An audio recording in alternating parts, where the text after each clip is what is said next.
कारवाई करावी, शासनाने योग्य कारवाई करावी। ठीक आहे, चला लक्षवेधी क्रमांक 1। लक्षवेधी क्रमांक 1। अध्यक्ष महोदय, वितरित केल्याप्रमाणे अध्यक्ष महोदय, नंदुरबार जिल्हा अक्कलकोवा तालुक्यामध्ये नवी वस्ती व नेवास अंकुशवीर बाबानगर इथे 1996 पासून मदतनीस काम करत होती। त्याच्यानंतर अचानक 2006 मध्ये तिच्या जागावर दुसरी बाईला पगार देत होते। या माझे अध्यक्ष महोदय, मंत्री महोदयांना विनंती आहे का जे ऑलरेडी नोकरीवर 50 रुपये रोजाने जे महिला काम करत असताना जेव्हा तिच्या पगारवाढ झाली आणि तेव्हा त्याच्या नावाने दुसरी बाई काम करत असताना शासनाच्या निदर्शन नाही आलं का? पण ते जे शांताबाई आहे ते मेलीनंतर 6 महिनेपर्यंत ते बायच्या नावाने पगार दिली गेली। मेलीनंतर ही पगार दिली गेली।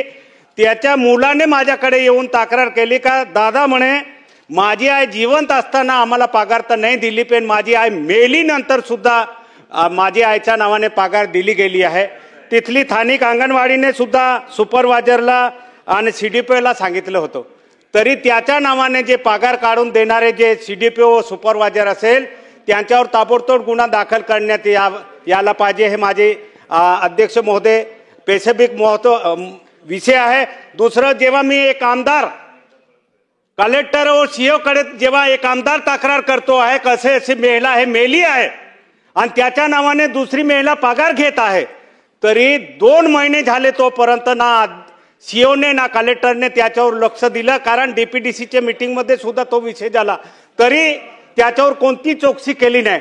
जेव्हा मी एक मीडियावर स्टेटमेंट दिला की मी कलेक्टर आणि सीओच्या विरुद्धमध्ये मी आंदोलन करणार, तेव्हा 2 महिन्यानंतर जे बाय त्याच्यावर ते मेलेलीच्या नावाने पगार खात होती त्या बाईला सस्पेंड केलं।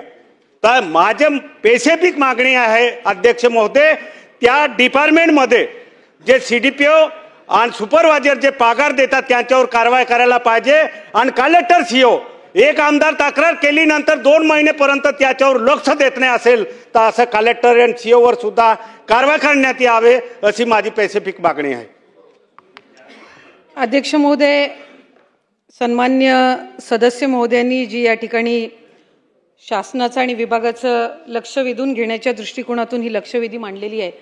संबंधित जी मदतनीस आहे मयत शांता जयंतीलाल तडवी यांची 1 सप्टेंबर 1996 रोजी 50 रुपये मानधनावर नियुक्ती ही तत्कालीन प्रशासनाच्या किंवा मुख्य कार्यकारी अधिकाऱ्यांच्या माध्यमातून देण्यात आलेली होती।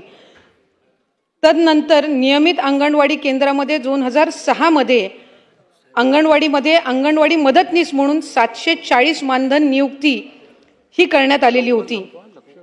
संबंधित जी मयत अंगणवाडी मदतनीस आहे यांच्या जाऊबाई श्रीमती सुमित्रा रोहिदास तडवी या बनावट कागदपत्रे तयार करून त्यांच्या जागी कामकाज करत होत्या।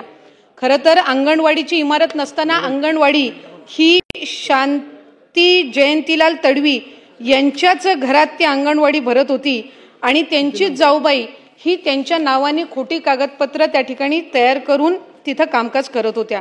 आधार कार्ड इतर जी काही शासकीय कागदपत्र असतात त्याच्यामध्ये सुद्धा सुमित्रा रोहिदास तडवी या ज्या आहेत त्यांनी बनावट कागदपत्रे करून पोषण आहार वाटप असेल आणि इतर ज्या अंगणवाडीच्या बाबी आहेत ह्या त्यांच्या माध्यमातून ते काम होत होतं। शांता जयंतीलाल तडवी यांची 11 ऑक्टोबर 2024 रोजी निधन झाले आणि शांता जयंतीलाल तडवी यांच्याऐवजी काम करत असल्या संदर्भामध्ये स्थानिक लोकप्रतिनिधी म्हणजे सन्मान्य आमदार महोदयांनी ज्या वेळेला त्या संदर्भातली तक्रार ही संबंधित जिल्ह्याच्या जिल्हाधिकारी आणि मुख्य कार्यकारी अधिकाऱ्यांकडे 21 फेब्रुवारी 2025 मध्ये केली, त्यावेळेला लगेचच 24 फेब्रुवारी 24/2/2025 मध्ये या संदर्भातली समिती ही सन्मान्य जिल्हाधिकाऱ्यांनी त्या ठिकाणी मुख्य कार्यकारी अधिकारी जिल्हा परिषदेच्या यांना सूचना देऊन त्या ठिकाणी स्थापन केली। तदनंतर या समितीचा अहवाल हा कागदपत्रांची तपासणी करून ही साधारणपणे 24/3/2025 मध्ये त्या ठिकाणी प्राप्त झाला आणि 20 मे रोजी या संदर्भातला FIR सुद्धा त्या ठिकाणी दाखल केलेला आहे।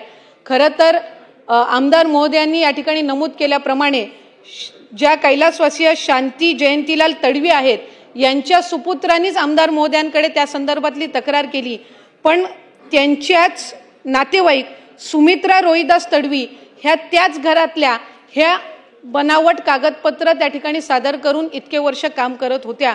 खऱ्या अर्थानं आम्ही सुपरवायझरकडनं सुद्धा त्या संदर्भातली ज्या वेळेला चौकशी केली त्यावेळेला स्थानिक गावातले लोकप्रतिनिधी किंवा तिथल्या अंगणवाडी सेविका किंवा इतर गाव या संबंधित घरातल्या नातेवाईकांनी सुद्धा कधीही 20-25 वर्षामध्ये त्या संदर्भातला उल्लेख केला नाही।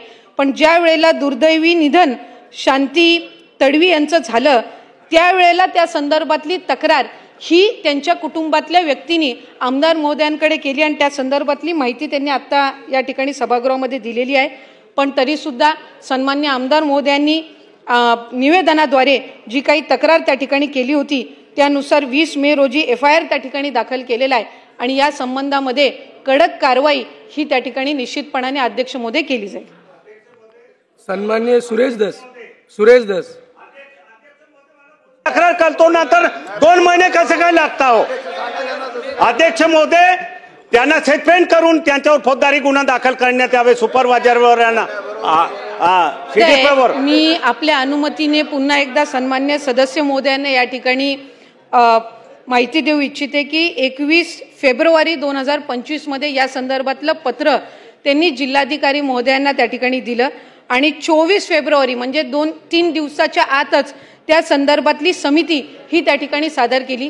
प्रकरण हे 1996चं आहे, ज्या वेळेला अंगणवाडी ही त्या संबंधित कुटुंबाच्या घरामध्येच भरत होती आणि जी संबंधित व्यक्ती आहे ज्या संदर्भातली तक्रार आहे शांती तडवी ह्या आता मयत झालेल्या आहेत, त्यांच्या नावाने त्यांची जाऊबाई सुमित्रा तडवी एकाच घरात राहत असणारी त्या ठिकाणी काम करत होत्या चुकीचे कागदपत्र त्या ठिकाणी देऊन आणि 25-30 वर्षानंतर ही बाब निधन झाल्यानंतर सन्मान्य लोकप्रतिनिधी आमदार महोदयांच्या निदर्शनास त्यांच्या सुपुत्रांनी म्हणजे शांतीदेवी तडवी यांच्या सुपुत्रांनी त्या ठिकाणी निदर्शनास आणलेली आहे।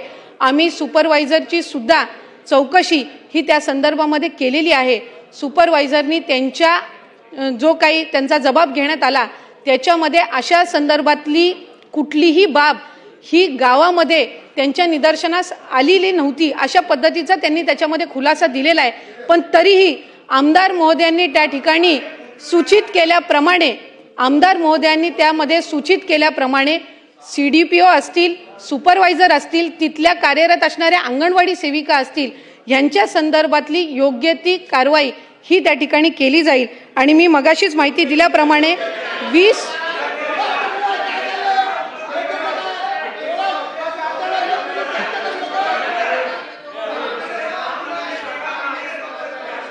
सन्मान्य अध्यक्ष महोदय मला पुन्हा एकदा सभागृहातल्या सदस्यांच्या निदर्शनास आणून द्यायचंय की या बाबीमध्ये एकाच कुटुंबातल्या शांती तडवी या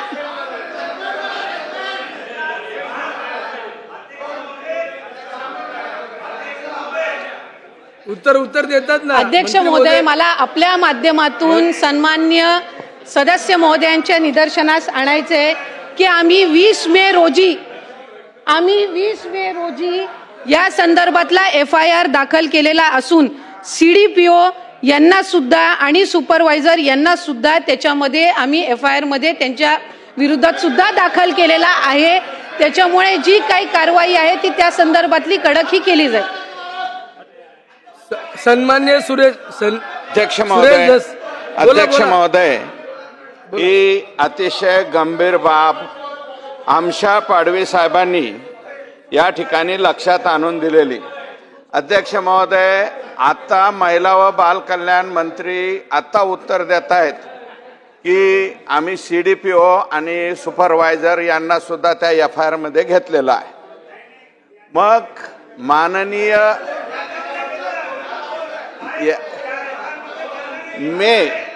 फेब्रुवारी महिन्यामध्ये विधानसभा सदस्य यांनी तक्रार केलेली आहे. त्याच्यावरती FIR मे महिन्यामध्ये होतो. अध्यक्ष महोदय, प्रश्न विचारल्याच्या नंतर कधी आमदारांनी प्रश्न विचारलेला आहे, त्याच्यानंतर सुद्धा या तारखेपर्यंत त्या जिल्ह्याचे मुख्य कार्यकारी अधिकारी, त्याच्यानंतर डेप्युटी CO महिला व बाल कल्याण, CDPO आणि तिथल्या ज्या सुपरवायझर आहेत, या कसल्याही प्रकारची कारवाई जर त्या ठिकाणी करत नसतील, अध्यक्ष महोदय, माझं मत आहे, आमशा पाडवी साहेबांच्या सन्माननीय सदस्यांच्या मताशी मी सहमत आहे. याच्यामध्ये डेप्युटी CO महिला व बाल कल्याण, CDPO आणि तिथल्या ज्या कोणी सुपरवायझर असतील, हे सर्वच्या सर्व निलंबित या ठिकाणी केले पाहिजे, तरच याच्यामधला न्याय त्या ठिकाणी मिळेल. सन्मान्य अध्यक्ष महोदय, मला सन्मान्य आमचे वरिष्ठ या ठिकाणी सभागृहातले सदस्य सुरेश धस साहेब असतील, ज्यांनी या ठिकाणी लक्ष वेधून घेतलेलं आहे, ते आमदार पाडवी साहेब असतील, यांच्या या ठिकाणी निदर्शनास आणून द्यायचं आहे की प्रकरण ही नेमणूक जी आहे ती 96ची आहे. 96 मध्ये त्या ठिकाणी त्यांना मानधन तत्वावर त्या ठिकाणी नेमण्यात आलेलं होतं. मला उत्तर देऊ द्या अध्यक्ष महोदय, मला उत्तर देऊ द्या त्या संदर्भातलं. आम्ही विभाग म्हणून एक मिनिट मला त्या संदर्भातलं उत्तर देऊ दे. मंत्री महोदय उत्तर देतात ना.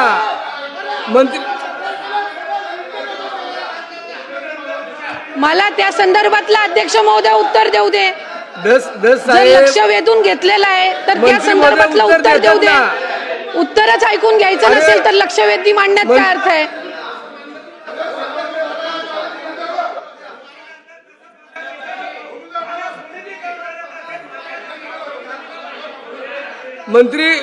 मंत्री महोदय उत्तर देतात. अध्यक्ष महोदय, संबंधित प्रकरण हे एकाच कुटुंबातलं आहे. शांती तडवी ज्या आहेत, एकाच घरामध्ये ती अंगणवाडी सुरू होती. आम्ही त्या संदर्भातली त्या ठिकाणी चौकशी केलेली आहे, FIR दाखल केलेला आहे. संबंधित CDPO आणि सुपरवायझर यांच्यामध्ये जर चौकशीच्या अहवालामध्ये ते दोषी आढळले तर त्यांचं सस्पेन्शन सुद्धा केलं जाईल. उत्तर देतात. एकानी कुणीतरी विचारा. अध्यक्ष महाराज, सन्मान्य सदस्याला विनंती आहे, एकानी प्रश्न विचारा. एकानी मंत्री महोदय उत्तर देतात.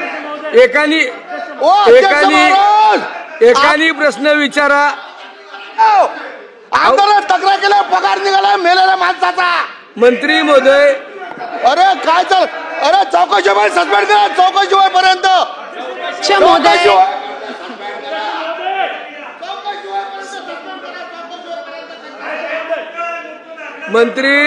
मंत्री ऐका. मंत्री महोदय, सन्मान्य सदस्याला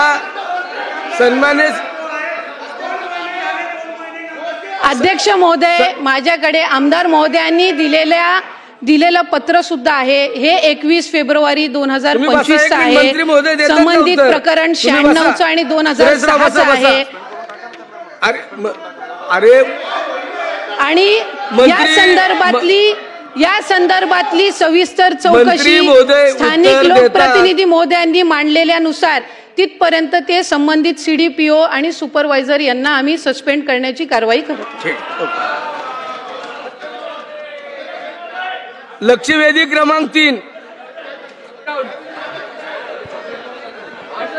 अध्यक्ष महोदय, लक्षवेधी क्रमांक 3. लक्षवेधी क्रमांक 2 पुढे ढकलण्यात आलेली आहे. लक्षवेधी क्रमांक 2 पुढे ढकलण्यात आलेले. लक्षवेधी क्रमांक 3. अध्यक्ष महोदय, ठीक आहे. लक्षवेधी क्रमांक 2 आहे. अध्यक्ष महोदय, लक्षवेधी क्रमांक 2. लक्षवेधी क्रमांक 2. लक्षवेधी क्रमांक